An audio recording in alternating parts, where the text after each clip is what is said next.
দিন আসে দিন যায়, কিন্তু হাল বদলায় না। দেশের রাজনৈতিক পালাবদল হয় নিয়ম করে, কিন্তু সমস্যা সংকুল জীবন জীবিকা থেকে মুক্তির পথ কোথায়? এসব হাজারো প্রশ্নের মুখোমুখি হতে হবে। তাই উন্নয়নশীল বাংলার আর্থসামাজিক উন্নয়নের ছবিটা দেখতে চলুন যায় জয়পুরে। কাজ নেই গ্রামের মানুষদের, 100 দিনের কাজ করেও তার মজুরির টাকা মেলেনি। তাই সংসারের চাকা ঘুরিয়ে যেতে এখন একমাত্র ভরসা জঙ্গল। সেই শাপদ সংকুল বনভূমি থেকে শালপাতা কুড়িয়ে তা সেলাই করে যৎসামান্য রোজগার। 100টা পাতা বুনলে তার থেকে মেলে মাত্র 20 টাকা। জঙ্গলে রয়েছে হাতির ভয়, কিন্তু রুজি রুটির টানে জঙ্গলের পথে পা বাড়াতেই হয় গ্রামের মহিলাদের। বাঁকুড়ার জয়পুর ব্লকের জঙ্গল সংলগ্ন কাটুল গ্রাম সহ একাধিক গ্রামের মহিলাদের জীবন জীবিকা সন্ধানে এমনই তথ্য সামনে আসে। পাতা ও তা বোনার কাঠি কুড়োনোতে প্রায় সারাদিনই কাটে তাদের। গ্রাম থেকে অনেকটা পথ ভেঙে ঢুকতে হয় জঙ্গলের গভীরে, তবেই মেলে ভালো পাতা। সেসব বস্তাবন্দি করে সাবধানে ঘরে ফেরেন তারা। তবে বাঁকুড়ার জয়পুরের মহিলাদের জীবনে আলেখ্য শুনলে সুন্দরবনের মধু সংগ্রহকারীদের কথা মনে পড়ে যাওয়াই স্বাভাবিক। এখনকার পাতা কুড়ানিদের দক্ষিণ রায় বা বিষধর সাপের ভয় খুব একটা নেই, কিন্তু উন্মত্ত গজরাজের আতঙ্ক তো রয়েছে। কাটুল গ্রামের গৃহবধূ শিউলি নুপুরদের কথাই বাড়ির কর্তাদের সবসময় কাজ থাকে না। কাজ না থাকলে তারা বাড়িতেই বসে থাকেন। ঠিক তখনই সংসারের হাল সামলানোর দায়িত্ব এসে পড়ে ঘরের লক্ষ্মীদের মাথায়। কিন্তু আমাদের পেট তো চালাতেই হবে, তাই হাতি সাপ আছে তার সত্ত্বেও জঙ্গলের পথে পা বাড়াতেই হয়। নুপুর শিউলিদের কথায় সরকারের রেশনিং ব্যবস্থায় কিছু খাদ্য সামগ্রী মেলে, আর লক্ষ্মী ভাণ্ডারের কিছু টাকাও পাওয়া যায়, কিন্তু তাতে তো সারা বছর চালানো যায় না। সেক্ষেত্রে পরিবারের পোষ্যদের পাতে অন্ন তুলে দেওয়ার দায় যে রয়েছে ঘরের অন্নপূর্ণাদের। কথায় কথায় এমনটাই জানালেন কাটুলের মহিলারা।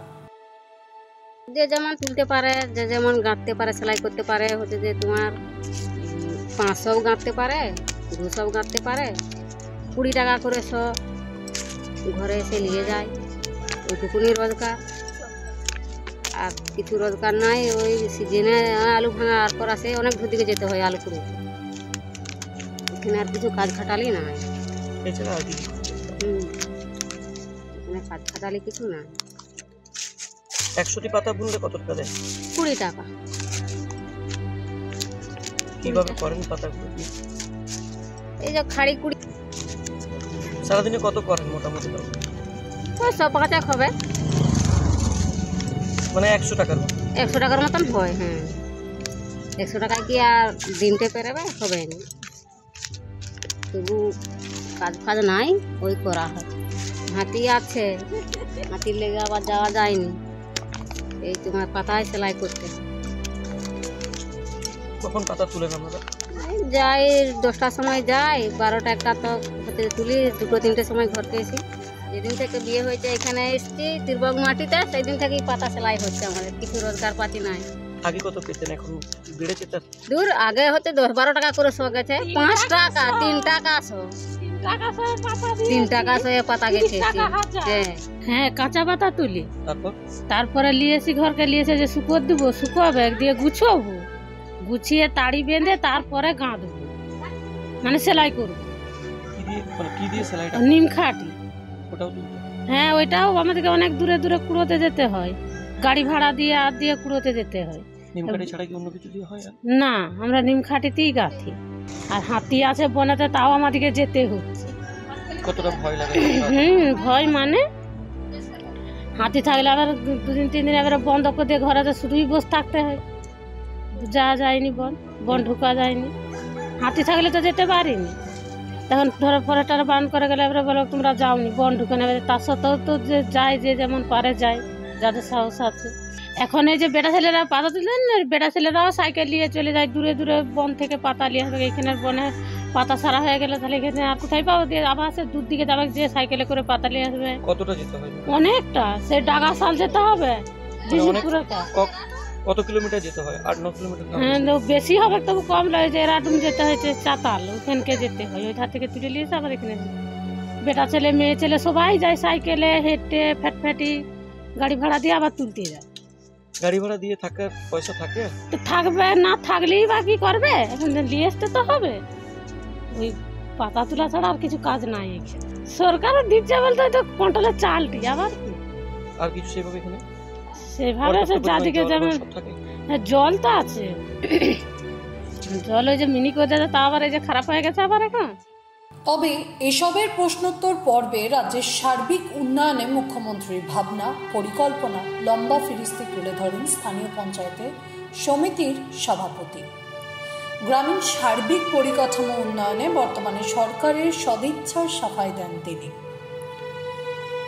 প্রসঙ্গক্রমে দীর্ঘ বাম জামানার ব্যর্থতার অভিযোগ এনে জয়পুরের পাতাকুড়নীদের আর্থসামাজিক উন্নয়নে মুখ্যমন্ত্রী সহ রাজ্য সরকার চিন্তাভাবনা চলছে বলে আশ্বাস অবশ্যই দেন স্থানীয় পঞ্চায়েত সমিতির সভাপতি। জঙ্গল লাগোয়া এলাকা, এখানকার মানুষজন পাতার কাজ করে খায়। বামফ্রন্ট সরকারের আমলে ওরা নানাভাবে অত্যাচারিত হয়েছে, এমনকি রাস্তাঘাট, আলো এসব কিছুর উন্নতি তখনকার দিনে ছিল না। মাননীয় মুখ্যমন্ত্রী আসার পর ওদের জন্য রেশনের চাল থেকে শুরু করে রাস্তাঘাট, আলো সমস্ত কিছুর ব্যবস্থা করেছে। ওরা পাতার কাজ করে খায়, সেই কারণে মাননীয় মুখ্যমন্ত্রী ওদের জন্য অনেক কিছুই ভাবছে। আমরাও চেষ্টা করছি যাতে আগামী দিনে ওদের এই পাতার কাজটাকে আরও উন্নততর জায়গায় নিয়ে যেতে পারি তাদের জীবনযাপন করার জন্য। তপশিলি জাতি উপজাতিদের জন্য মাননীয় মুখ্যমন্ত্রী মমতা বন্দ্যোপাধ্যায় উনি যাদের 1000 টাকা করে ছিল ওদের 1200 টাকা করে দিয়েছে, এবং যাদের ওবিসিদের 500 টাকা ছিল ওদের 1000 টাকা করে দিয়েছে। এবং আগামী দিনে এই পাতার কাজটাকে নিয়ে আরও বড় কিছু করার চিন্তাভাবনা করছে। আমরাও পাশে আছি সকলে, আর আমরা সর্বদা মানুষের পাশে আছি। মানুষের পাশে থেকে সমস্ত রকম কাজ করব, সমস্ত রকম পরিষেবা দেব। গ্রামীণ এলাকার মানুষজনের আয়েস সুনিশ্চিত ব্যবস্থা এখনও অধরা, ফলে ভয় আতঙ্ক সরিয়ে জীবন জীবিকার সন্ধান করতে হচ্ছে তাদের। 100 দিনের বরাদ্দ অনিয়মিত হয়ে পড়ছে, আর সেসব নিয়ে কেন্দ্র রাজ্য সংঘাতের পরিস্থিতি তৈরি হয়েছে। কিন্তু এসবের শেষ কোথায়? কবে সুনিশ্চিত আয়ের সুগম হবে নুপুর শিউলিদের, সেটাই এখন বড় প্রশ্ন। বাঁকুড়া বিষ্ণুপুর থেকে অসিত রজকের রিপোর্ট, এক্সপ্রেস।